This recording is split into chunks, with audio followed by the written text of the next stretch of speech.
Hello guys, എൻ്റെ പേര് ആൻഡപ്പൻ. നിങ്ങൾക്ക് എല്ലാവർക്കും എൻ്റെ ചാനലിലേക്ക് സ്വാഗതം. അപ്പോൾ ഗൈസ്, നമ്മുടെ കാര്യം എന്ന് പറയുമ്പോഴേക്കും ഗൈസ്, എനിക്ക് ഇന്നത്തെ അർജന്റീന മാച്ചാണ് നിങ്ങൾക്ക് പറയാനുള്ളത്. എന്ന് വെച്ചാൽ എന്താ മാച്ച്, എൻ്റെ പൊന്നു ഇങ്ങളി ഇങ്ങനെയൊക്കെ എന്ത് മാച്ചാണ്, ഇതുപോലത്തെ ഒരു മാച്ചൊക്കെ പറഞ്ഞതെന്ന് വെച്ചാൽ ഞാൻ ഓപ്പണായിട്ട് പറയാം, ഒരു ടെൻഷനും ഇല്ലാതെ മാച്ച് കാണാമെന്ന് വിചാരിച്ചാണ് സത്യം പറഞ്ഞത് ഈ വേൾഡ് കപ്പ് പോകുന്നത്. പക്ഷേ ആദ്യമായിട്ട് എൻ്റെ പൊന്നു നെഞ്ചത്തിൻ്റെ അകത്ത് പട ഇടി എന്ന് പറഞ്ഞാൽ എന്തായിരുന്നു എന്റെ പൊന്നോ. ഞാൻ സത്യം പറഞ്ഞ ഞാൻ ഒരു ചെറിയൊരു ബാക്ക്ഗ്രൗണ്ട് ഞാൻ നോക്കി. കാരണം വെച്ചാൽ കേക്ക് പറയട്ടെ, ഇമാരൊക്കെ എന്തോ കളിയാണ്. ഇമാര് എവിടെ നിന്ന് ഇതുപോലത്തെ ഒരു ചെറിയൊരു ടീം പിന്നെ രാജ്യം വന്നു എന്തോ ഒരു പൊന്നോ. അതുകൊണ്ട് ആദ്യമായിട്ട് തീർച്ചയായിട്ടും കേക്ക് പറയട്ടെ, അതുപോലെ തന്നെ കേക്ക് പറയട്ടെ ഗോൾ കീപ്പർ അങ്ങേർക്കും എന്താ പറയുക നല്ല വയസ്സുണ്ട്, ഏജുണ്ട്. പക്ഷെ അങ്ങേരുടെ ഇവർ രണ്ടുപേർക്ക് ആദ്യം മാസീവ് റെസ്പെക്ട് ഉണ്ട്. കാരണം വെച്ചാൽ ഇന്ത്യ പോലും ഇങ്ങനത്തെ ഒരു അച്ചീവ്മെന്റ് ചെയ്തിട്ടില്ല. പക്ഷെ കേപ്പറുടെ വളരെ മാസീവ് തന്നെയാണ്, ഒന്നും പറയില്ല. അതുകൊണ്ട് എനിക്ക് ഐ എം സോ ഹാപ്പി. ഇനി ഒരു കാര്യം എന്ന് വെച്ച് കഴിഞ്ഞാൽ അർജന്റീനയുടെ മാച്ചാണ്.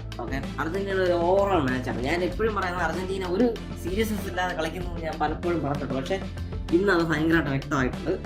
കാരണം വെച്ച് കഴിഞ്ഞാൽ മെസ്സി നമ്മുടെ മഷിഹ ഉണ്ട് എല്ലാ കാര്യത്തിലും. പക്ഷെ മെസ്സി പോയി കഴിഞ്ഞാൽ ആരുണ്ട്? അതാണ് ഞാൻ നോക്കുന്നത്.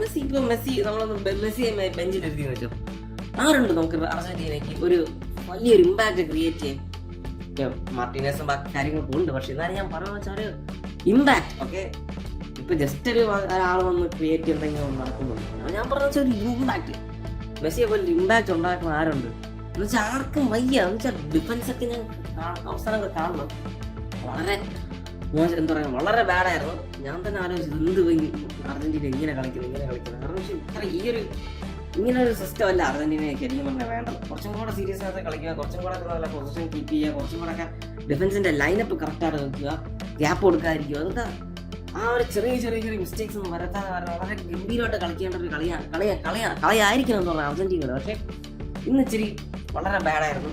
കാരണം വെച്ച് കഴിഞ്ഞാൽ എനിക്ക് തോന്നുന്നത് അർജന്റീനയ്ക്ക് പ്രഷർ ഉണ്ടായിരുന്നു, മറ്റോമാർക്ക് പ്രഷറില്ല. മറ്റോമാർക്ക് എങ്ങനെയെങ്കിലും എന്തെങ്കിലുമൊക്കെ അമ്മമാർക്കെന്ന് പറഞ്ഞാൽ എങ്ങനെയെങ്കിലുമൊക്കെ ഒന്ന് വിറപ്പിക്കണം, എന്തെങ്കിലുമൊക്കെ നേടണം. പക്ഷെ അർജന്റീനയ്ക്ക് പ്രഷറോടെയാണ് കളിച്ചത്, മറ്റോമാർ പ്രഷർ ഇല്ലാതെയാണ് കളിച്ചത്. ഇത് രണ്ടും കൂടെ വ്യത്യാസമുണ്ട്. ഞാൻ അങ്ങനെയാണ് മനസ്സിലാക്കുന്നത്. അപ്പോൾ എന്തായിരുന്നാലും കൊള്ളാം, മാച്ച് എന്തായിരുന്നാലും കിട്ടിയായിരുന്നു. അർജന്റീന എന്തായിരുന്നാലും ജയിക്കുമെന്ന് ഞാൻ പറഞ്ഞു, അതുപോലെ തന്നെ ജയിച്ചു, സന്തോഷം. പിന്നെ വേറെ കാര്യങ്ങളെന്ന് വെച്ച് കഴിഞ്ഞാൽ ഇനി അടുത്തിന് നമുക്ക് ഈജിപ്തിനായിട്ടുള്ളത് കളിക്കാം. അതിനി എങ്ങനെയാണെന്ന് വെച്ചാൽ ഇങ്ങനെ കളിച്ചു കഴിഞ്ഞാൽ വളരെ എന്താ പറയുക സീനായിരിക്കും. അല്ലാതെ ഒന്നും കളിക്കുന്നത് കാരണം വെച്ചാൽ ആഫ്രിക്കൻ ടീംസ് ഭയങ്കര സൈക്കോപാത്തായിട്ട് വരെയാണ്. റീസെന്റ് നമ്മൾ നോക്കിക്കഴിഞ്ഞാൽ എല്ലാ ആഫ്രിക്കൻ ടീംസും വൺ സൈക്കോ ആണ്. അതുപോലെ തന്നെ ഇനിയിപ്പോൾ ഈജിപ്തിന്റെ കാര്യം നമുക്ക് പറയാം, നമുക്ക് കണ്ടറിയാം ഈജിപ്തിന് എങ്ങനെ ആയിരിക്കും എന്നുള്ള കാര്യത്തിൽ.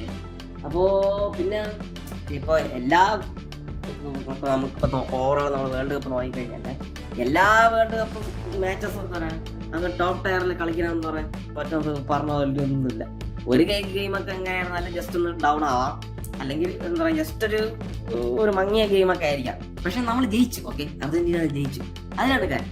At the end of the day എത്ര ഗോൾ അടിച്ചു, അല്ല എത്ര പാസ് നേടി, എത്ര അങ്ങോട്ട് നേടി, അല്ല മറ്റേതെന്ന് തോന്നി ഇങ്ങനെ ചെയ്തു, ഇങ്ങനെ ഒരു കാര്യമില്ല. At the end of the day നിങ്ങൾ ജയിച്ചോ ഇല്ലേ, വിൻ ഈസ് എ വിൻ. നമ്മുടെ ഡൊമിനിക് ടൊറേറ്റോ മറ്റേ ഫാസ്റ്റ് ആൻഡ് ഫ്യൂരിയസിൽ വിൻഡീസിൽ പറയും, it doesn't matter you win in A inch or എന്താ പറയുക ഹാഫ് എ ക്വാർട്ടർ മൈൽ, അങ്ങനെ പറയില്ല.